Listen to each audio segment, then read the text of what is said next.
I kind of wanted to ask you a question that may or may not have ties to your experience or work in studies of mind. But my I'm question... happy to answer questions about philosophy of mind, too. Yeah, well, my question in thinking about all this is, it seems that we're kind of going out of our way to talk about all these things distinct from our talking about these things. In other words, when we're talking about, say, Bruce Wayne and Batman, what we're really talking about is the meaning that a particular object has to us at one time and the meaning that it has to another time. And it seems like that there has to be something that involves the I don't know, not quite sure what to call it, the observer-object relationship here, because the difference between a statue and a lump, it seems to me, has to do with what it means to us, to a mind, to somebody who's thinking about these things. Yeah, I agree to an extent. Because I say at one point, in the case of artifacts, we may think the relevant properties are useful or harmful or beautiful or otherwise important to us as sentient creative beings. Right. So objects have all their properties. Right. And what we're doing is coming along and we're focusing in on some of the object as an instantiator of some of those properties and giving it a name. Right. That is what we're doing. Right. The reality is there. Right. Now, in some cases, we think when we're dealing with objects that we take to be natural kinds, some of those phases or property slices have significance in the natural world. Because these things have these characteristics or in these state, they form a natural kind. They behave in certain ways, and that's independent of us. I think that's the difference between the artifacts and the natural kinds. But I think in both cases, what we're doing is we're focusing in on some property or properties, a subset of what the object has, that are especially important to us. And further marking that specialness by coming up with a special term. Right? So we are singling out properties. And in natural case, in natural kinds, it seems that nature has singled out some properties. And when we recognize them, we give them a special name. But in the case of things like statues, we're doing it. But I wonder if we're not being slightly dishonest with ourselves when we do that. For example, Batman doesn't seem to have any existential properties outside of Bruce Wayne. I mean, it's just a different set of clothes, you could really argue. The vigilante crime fighter is what he means to us. And well, right, but he's given himself another name. Right. And the question is, what does the name refer to? Does it refer to the exact same thing as the name Bruce Wayne? It seems more like... Well, there's no blackboard. Here's a reason to think it doesn't. If they refer to just the same thing, that guy, then you ought to be able to exchange the names in every context of a certain kind without changing truth value. So one of my favorite examples is Batman is Bruce Wayne in disguise, Bruce Wayne is Bruce Wayne in disguise. They're not both true. So to me, that's evidence that Bruce Wayne and Batman those terms don't refer to the same thing. So what has Bruce Wayne named? Well, he's come up with this ridiculous costume and these gadgets and this thing that impressed me most about the first Batman, not the first Batman movie, but the first contemporary Batman movie, was this guy's obviously out of his mind. He does not have superpowers. He doesn't have guns.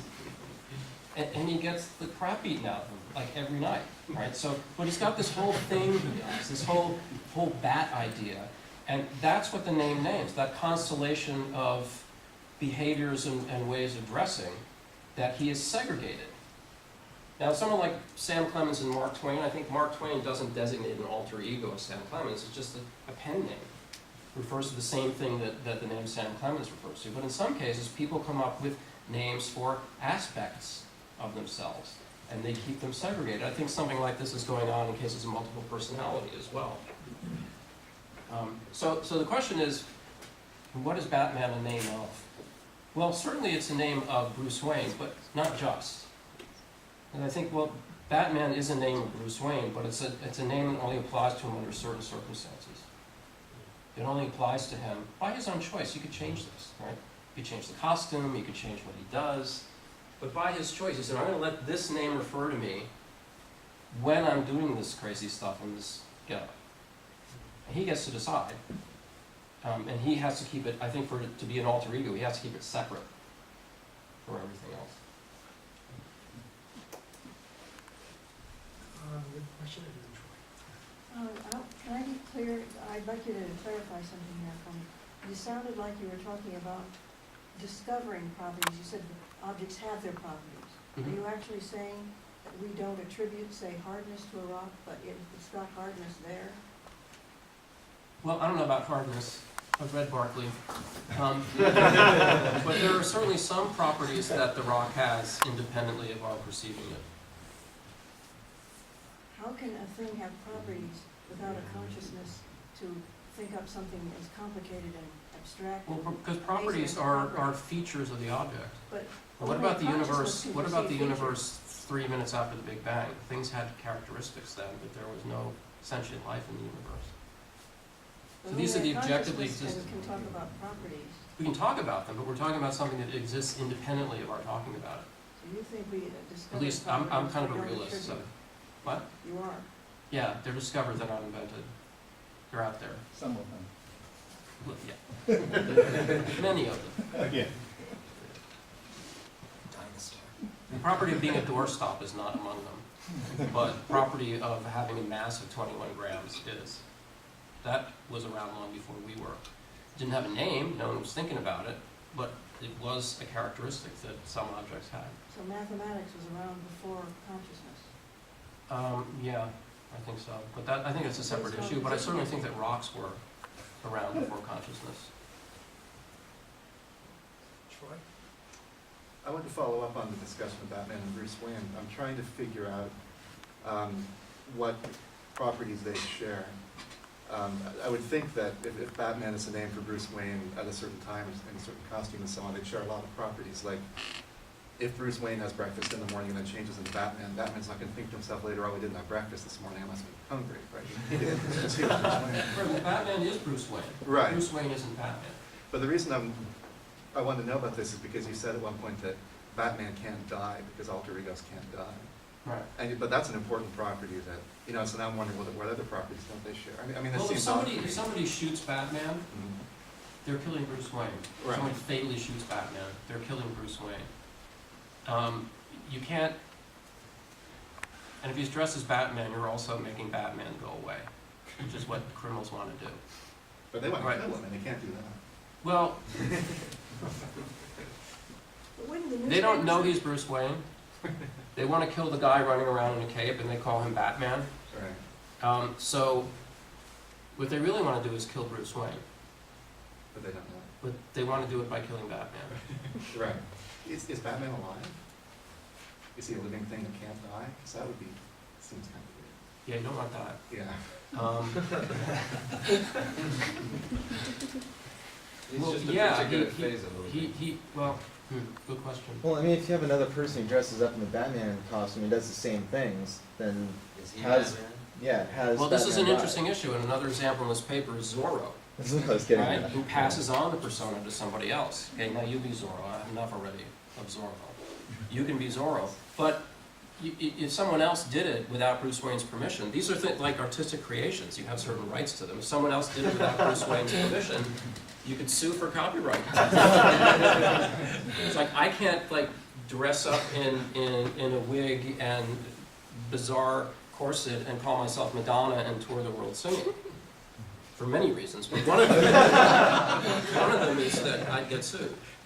No, that's my persona, dude. You can't steal that. And I think that alter egos are a kind of literary creation. Some of them are literally fictional, and some of them aren't. Yeah, that means you can't be Batman. Well, you can, but you have to get Bruce Wayne's permission, which you can't do because he doesn't exist. Question in the back. Welcome to the discussion. Really quickly, I just want to come back to the example of the statue, right? It seems crucial that at one point that you can't, it seems crucial, the argument that you can destroy the state of the statue, of the clay. You can destroy that state without actually destroying the clay itself, right? Mm-hmm.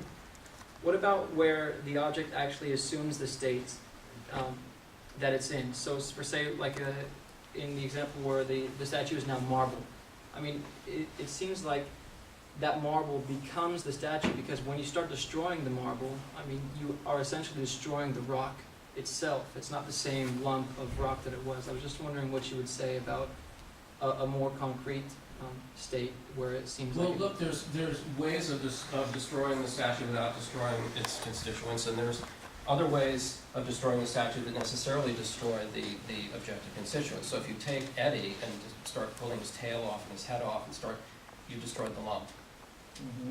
And maybe if the statue is made of marble, in that case, at least physically, maybe, you can't destroy the statue without destroying that lump. But can you melt stone? You could melt the marble statue. But there might be cases where of physical necessity you can't destroy the statue without destroying its constituent matter. In which case, well, okay, but there are these other cases where you can, and how should we understand them? So you can still maintain that in the case of a marble statue, the lump of marble before it became a statue, it doesn't actually assume that state when it becomes a statue. It's not actually. Which state? So when you transform the marble to the statue, that the marble doesn't actually become a statue. It's still the marble. Is that I think it does become a statue. okay?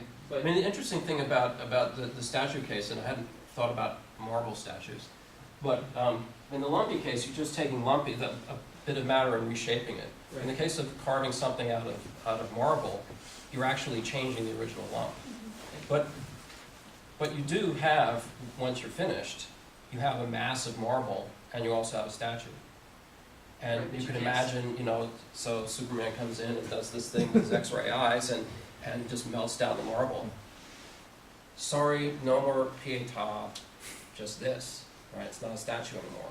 Or at least, it might still be a statue, but it's not the one you started with. Yeah, I wasn't thinking of a way you could destroy the marble without actually breaking the rock apart. I mean, destroy the statue without breaking the No, marble.